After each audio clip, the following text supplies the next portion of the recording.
Hey ladies, welcome back to my channel. We are back with another wig install, and today's wig is a nice 30-inch bust down.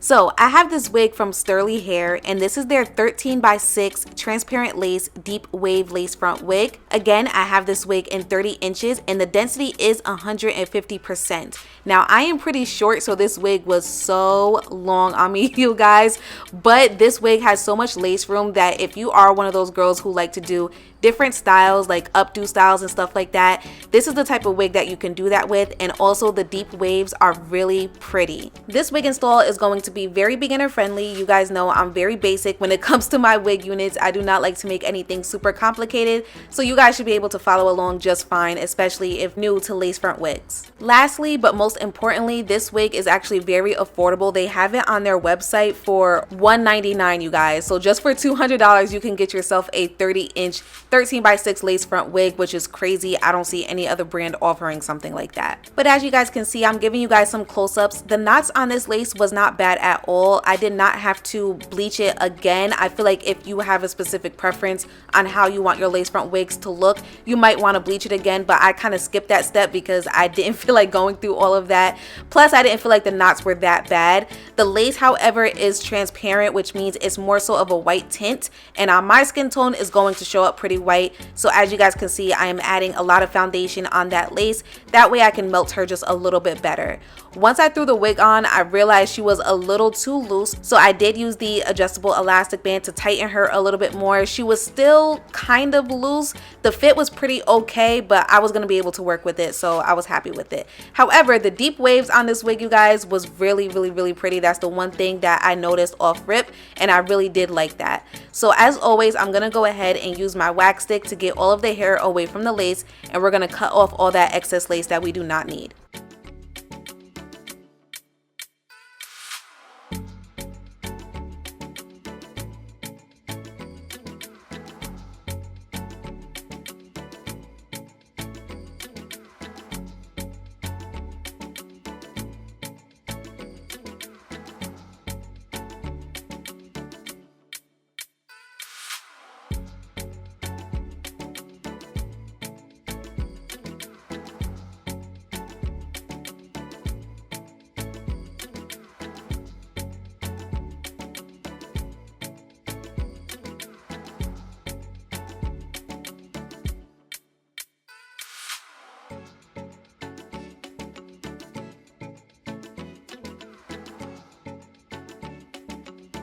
Now that all of the excess lace is off, I'm just making sure the wig is centered. I'm making sure that when I lay it down, I'm gonna like where it's gonna be laying down at, and once I'm comfortable with it, that's when I went in with my lace melting spray.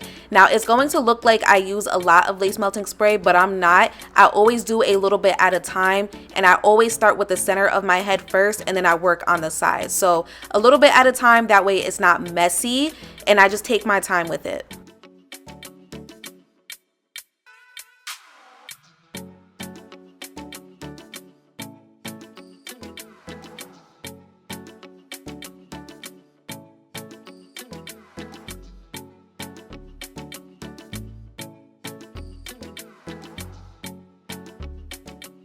When the wig is mostly secure, that's when I go ahead and I put the hair up, and I go in with one last round of lace melting spray. And as you guys can see, I'm just dabbing it at the very top of the lace.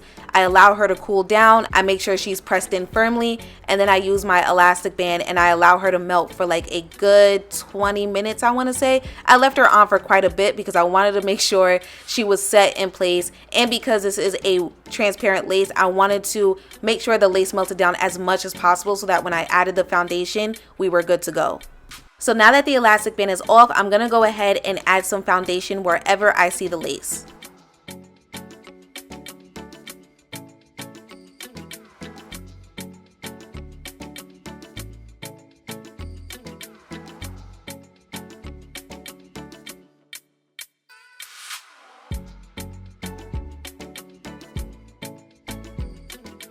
So here is a close-up of the lace. Not too bad, right? Not too bad at all. And as you guys can see, I had to use the hair on the wig to cover up the sides because my sideburns are very noticeable. You guys know that's like the little trick that I like to do to help out with that. Otherwise, she's not gonna look cute. But as far as the lace in general, I feel like she melted pretty well. I wish this wasn't transparent, but I was able to get the color to match my skin tone a lot better versus the beginning, so that's great. So I am gonna stay with a middle part today because this is a 30-inch wig and there's nothing better than a middle part 30-inch bust down. So I'm gonna make sure the wig is laying super flat with my wax stick and my hot comb as usual.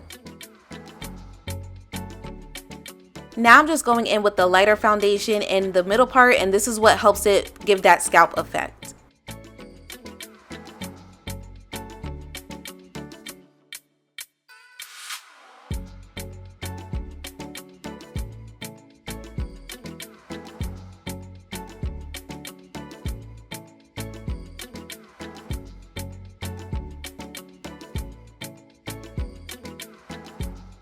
Alright, so it's time to move on to the rest of the hair. So depending on how big you want the hair to look, you can go ahead and separate the hair without adding any type of water or product. Well, maybe just a little bit of water just to help out with the frizz. You don't want the hair to be super frizzy.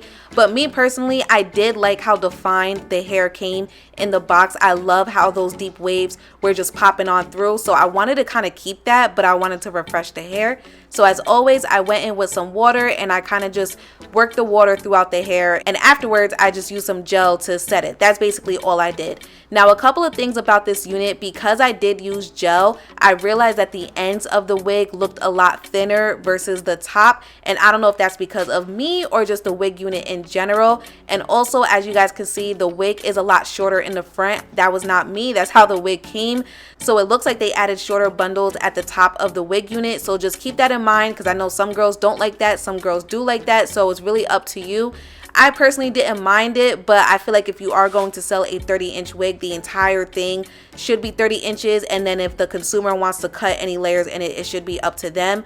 So just keep that in mind. But again, this is an affordable 30-inch wig, so it's 150% density, and I feel like since they added shorter bundles in the front, that might have something to do with the price point. So just keep that in mind, okay? But as far as the quality, you guys, the quality was very decent. I did not have any tangling issues. The shedding was very minimal as well, and overall I feel like the texture of the deep wave was very easy to work with.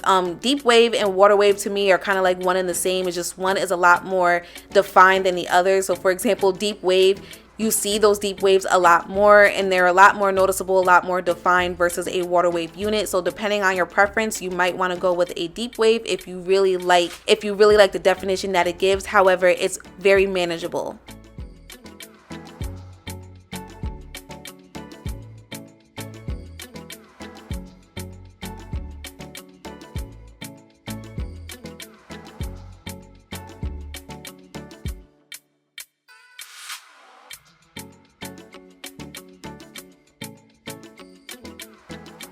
So this is the final look. The hair is still pretty wet at this point, but I wanted to give you guys a close-up of that texture. Again, very defined, very, very, very pretty.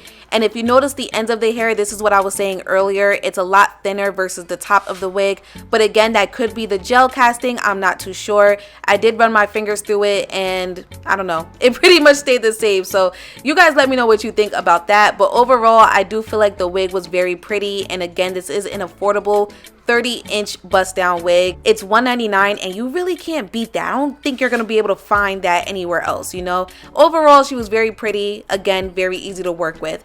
So as always, I'm gonna have everything listed in the description box, including the direct link and information regarding the brand, etc. Thank you guys so much for tuning in. I hope you learned something today, and I will see you guys next time.